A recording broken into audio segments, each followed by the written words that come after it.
पहले समझ लोगे अंतःस्त्रवी ग्रंथि, इसको इंग्लिश में बोलते हैं इंडोक्राइन ग्लैंड। ये एगो ऐसा ग्रंथि होता है हमारे शरीर में, क्या लिखेंगे, यह एक ऐसा ग्रंथि होता है हमारे शरीर में जहां से हार्मोन निकलता है। हार्मोन समझते हो? हमारे हार्मोन चेंजिंग के कारण हमारे शरीर में बदलाव आता है। तो लिखेंगे कि यह एक ऐसा ग्रंथि है जो हमारे शरीर में वहां से हार्मोन निकलता है। ये हो गया ना। और ये लगभग यहाँ पर कितने इसके भाग हैं? 6 गो।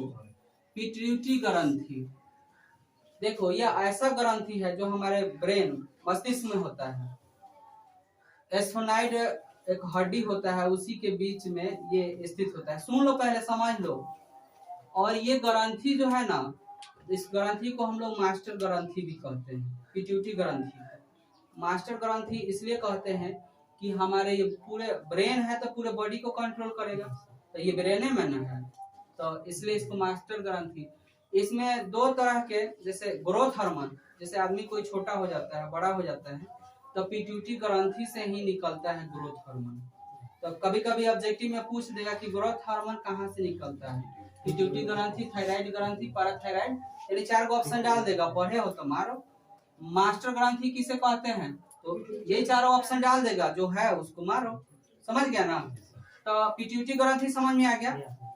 अब देखो थायराइड ग्रंथि। थायराइड ग्रंथि जो ना हमारे गले में होता है, ये गला है, इसी में होता है थायराइड ग्रंथि। इसका काम होता है कि थायरोक्सिन नामक हार्मोन निकालना। थायरोक्सिन बनाने का इसका काम है। पूछ सकता है कि थायरोक्सिन कहाँ से निकलता है, तो थायराइड ग्रंथि से। समझ में आ गया ना। और जब थायरोक्सिन हार्मोन बनाना होता है तो उस समय आयोडीन चाहिए हमारे शरीर को। बोलते हैं कि खाना में आयोडीन युक्त नमक खाओ। तो जब थायरोक्सिन हार्मोन बनाना होगा तो आयोडीन चाहिए, तो आयोडीन उसको नहीं मिलेगा तो क्या हो जाएगा कि घेंघा रोग। वो अपन काम करेगा, उसको नहीं मिल रहा है तो बहुत ज्यादा काम करने लगेगा, तो वही वो बाहर निकल जाता है, जिसको घेंघा रोग देखते हैं ना किसी किसी आदमी को। हाँ, तो पूछ सकता है कि किसकी कमी से घेंघा रोग होता है? थायरोक्सिन। हाँ। अब देखो पैराथायराइड क्या होता है। पैराथायराइड यह ऐसा ग्रंथि है जो थायराइड ग्रंथि है ना, इसके ठीक पीछे होता है। समझ रहे हो।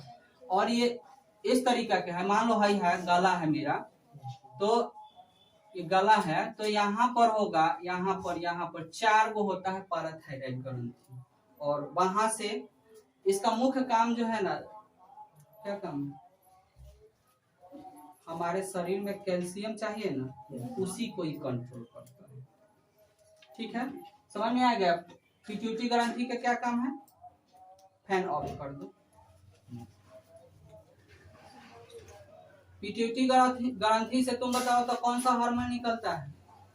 हाँ, तुम अंशु तुम भी बताओ, क्या दिमाग लगा रहे हो तुम लोग? तुम बताओ कौन सा हार्मोन निकलता है? पिट्यूटरी से थायरोक्सिन निकलता है।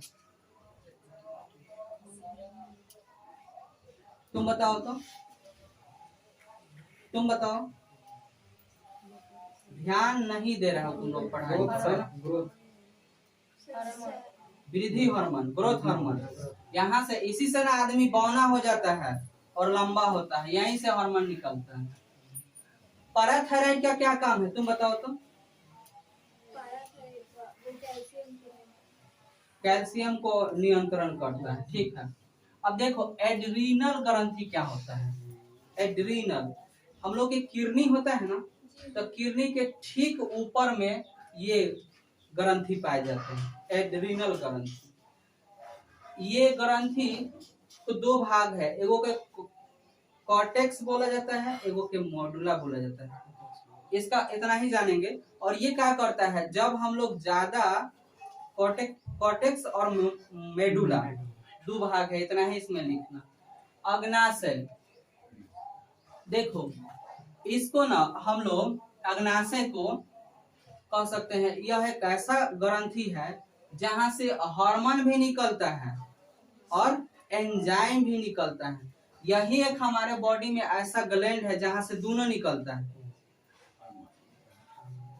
हार्मोन और एंजाइम। अब देखो इसमें होता है इंसुलिन, सुने हो, मधुमेह रोगी, तो यहीं से निकलता है। बीटा कोशिका होता है, हाँ, बीटा कोशिका जो है उनसे, उस कोशिका से इंसुलिन निकलता है, और इंसुलिन की कमी हो जाएगा हमारे शरीर में तो मधुमेह रोगी हो जाएगा। समझ में आ गया ना? तो ये पूछ सकता है कि कहाँ से इंसुलिन निकलता है। तो अगर मुख्य बात कह दे, ये ग्लैंड का नाम डाल दे तो अग्नाशय का, उसके अंदर ना जो भी है अग्नाशय से निकलता है इंसुलिन नामक हार्मोन। तो कभी कभी एग्जाम में पूछता है कि डॉक्टर क्यों इंसुलिन के सुई क्यों लगाता है।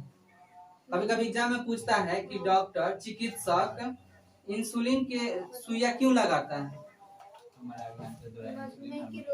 हाँ, तो कह सकते हो कि इंसुलिन हमारे शरीर में नहीं बनता है तो इसीलिए उसका सुई लगाया जाता है। जनन ग्रंथि मतलब यह एक ऐसा ग्रंथि है जो जनन में सहायक है। तो जनन में दो तरह के ग्रंथि है, एक को क्या हम लोग बोलते हैं, नहीं, ग्रीसन। ग्रीसन जो है पूछता है कि ये बताओ तो पुरुष का जननांग है कि स्त्री का जननांग। ये पुरुष का है। ग्रीसन पूछता है कि निम्न में से कौन सा नर जननांग अंग है। ऑप्शन में डाल देगा ग्रीसन, थायराइड, पिट्यूटरी, एड्रीन और कुछ कुछ डाल देगा। तो बताओ सही, ये नर का भाग है, ठीक ना। नर का जनन अंग होता है ग्रीसन होता है, और मादा का होगा अंडाशय। पूछ देगा। अब देखो यहां से पुरुष के अंदर जो निकलता है, ग्रीसन में बनता है टेस्टोस्टेरोन हार्मोन। पूछ देगा कि टेस्टोस्टेरोन हार्मोन कहाँ बनता है, अंडाशय में, ग्रीसन में, एड्रीनल में, और कुछ ऑप्शन डाल देगा तो कहाँ बनता है, ग्रीसन में टेस्टोस्टेरोन हार्मोन। उसके बाद एस्ट्रोजन, एस्ट्रोजन पूछेगा कि एस्ट्रोजन हार्मोन कहाँ बनता है, तब अंडाशय में। यानी इस टाइप का पूछेगा। प्रोजेस्टेरोन हार्मोन कहाँ बनता है, प्रोजेस्टेरोन हार्मोन, जिस वजह से जो महिला है उनमें पीरियड आता है, प्रोजेस्टेरोन हार्मोन, तो वो पूछ देगा कहाँ बनता है, तो मादा में बनता है। ये सब पूछ सकता है ऑब्जेक्टिव, ठीक ना। अब तुम लोग समझ गए हो, एक बार और रिवाइज कर लेते हैं। पिट्यूटरी ग्रंथि को क्या कहते हैं, तुम बोलो।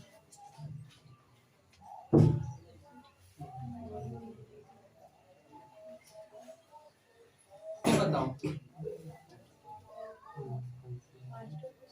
मास्टर ग्रंथि कहते हैं। क्यों कहते हैं? हाँ, क्योंकि सर जी ये जो इसके कारण ही ना कोई आदमी लंबा होता है, कोई छोटा होता है। नहीं, ये सभी ग्रंथि या पूरे हमारे बॉडी को कंट्रोल करता है। ब्रेन में है थायराइड, बताओ तो थायराइड से कौन सा हार्मोन निकलता है?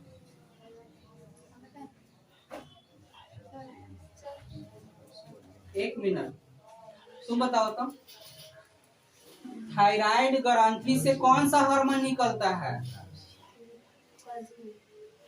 अरे नाम यही है, थायरॉक्सिन। सिंपल सा बात बोलो, थायराइड से थायरॉक्सिन निकलता है। पैराथायराइड का काम बताओ तुम, अमित, पैराथायराइड का काम बताओ।